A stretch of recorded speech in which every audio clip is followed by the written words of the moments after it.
Tahun 2024, nilai ekspor nikel olahan kita tembus 33,9 miliar dolar Amerika Serikat. Dari sektor minerba mencapai 140,5 triliun rupiah dan sektor tambang batubara menjadi penyumbang mayoritas, sekitar 75-85% atau 105-119 triliun rupiah. Lalu kenapa masyarakat belum sejahtera? Mari kita bahas, seberapa kaya Indonesia? Ini gila banget sih. Akhirnya kebongkar semua kenapa kita yang punya kekayaan alam segunung, tapi rakyatnya masih banyak yang hidup sulit. Bayangkan, kita punya cadangan mineral dan batu bara senilai triliunan dolar, tapi kenapa dompet kita rasanya tetap begini-begini saja? Cerita ini bukan cuma soal harga komoditas yang naik turun, tapi ada bigger story soal masa depan ekonomi kalian. Kita bakal bedah lengkap, mulai dari potensi SDA yang dahsyat sampai borok korupsi yang selama ini menghambat kita. Banyak yang bilang kita ini negara kaya, tapi faktanya kita masih terjebak di pendapatan yang stuck. Gua akan tunjukkan data yang mungkin bikin kalian marah, atau minimal sadar ada yang salah dengan sistem kita. Siap untuk lihat realitanya? Yuk kita mulai bedah bom waktu ini. Indonesia itu sebenarnya raksasa nikel dunia, dan kita memimpin produksi global secara signifikan. Bahkan, sekitar 50% dari total produksi nikel dunia itu berasal dari tanah kita sendiri tahun 2025 kemarin. Artinya apa? Hampir semua produsen baterai mobil listrik di dunia itu sangat butuh suplai dari kita. Pemerintah memang sudah menjalankan program hilirisasi nikel untuk meningkatkan nilai tambah di dalam negeri. Data menunjukkan nilai ekspor kita naik drastis 10 kali lipat, mencapai angka 30 miliar dolar Amerika Serikat tahun 2024 lalu. Tapi pertanyaan kritisnya adalah, smelter sudah berdiri di mana-mana. Tapi apakah rakyat kecil ikut merasakan gurihnya uang itu? Sektor minerba memang menyumbang 124,63 triliun rupiah ke kas negara, tapi seringkali angka ini cuma jadi pajangan. Kalau uangnya masuk ke kas negara, harusnya fasilitas publik kita sudah selevel negara maju kan?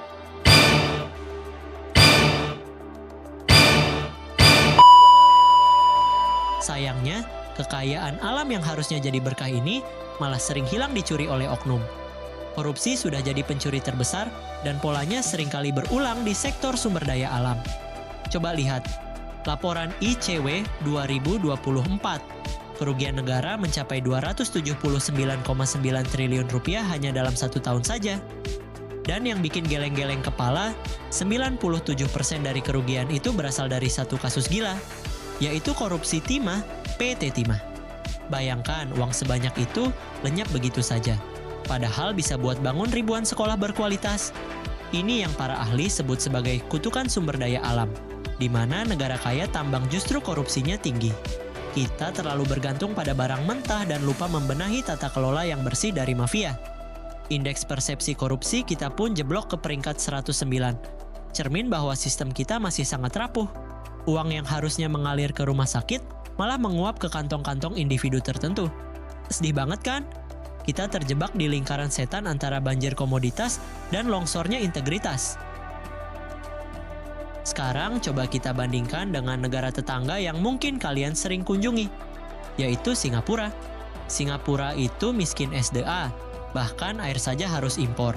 Tapi mereka 18 kali lebih kaya dari kita per kapitanya. PDB per kapita mereka mencapai 99.040 dolar Amerika Serikat, sedangkan kita masih di angka 5.400 dolar Amerika Serikat saja. Rahasianya simpel tapi susah ditiru. Tata kelola yang transparan, anti korupsi super ketat, dan fokus ke SDM. Begitu juga dengan Jepang dan Korea Selatan yang hancur setelah perang, tapi bisa bangkit jadi raksasa teknologi. Mereka membuktikan bahwa kekayaan sesungguhnya bukan di dalam tanah, tapi di dalam otak dan integritas manusianya.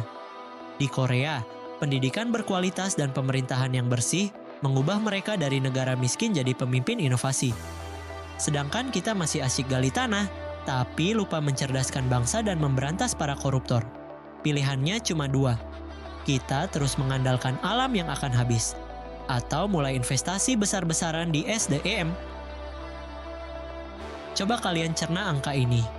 Anggaran program makan bergizi gratis tahun 2026 itu mencapai 335 triliun rupiah. Belum lagi program pengadaan koperasi desa merah putih yang targetnya ambisius banget sampai 80.000 unit di seluruh Indonesia. Anggaran sebesar ini, kalau ditotal, bisa buat bangun ribuan kilometer pipa gas atau mempercanggih alutsista pertahanan kita berkali-kali lipat. Niatnya mungkin bagus untuk sosial, tapi di tengah ancaman perang global, apakah ini saat yang tepat untuk bakar uang sebanyak itu? Masalahnya bukan cuma soal angkanya, tapi mismanagement yang sering bikin anggaran besar jadi sia-sia tanpa wujud nyata. Kita sering banget dengar proyek besar di atas kertas, tapi pas dicek ke lapangan, koperasinya gaib atau programnya nggak tepat sasaran. Uang rakyat triliunan ini harusnya jadi tameng kita dari krisis global, bukan malah dipakai di tempat yang belum tentu produktif. Indonesia itu sangat kaya secara alam, tapi kekayaan itu baru bakal terasa kalau dikelola dengan jujur dan bijak. Dalam 10-20 tahun lagi, kita bisa kok berubah total jadi negara maju kayak Jepang atau Singapura.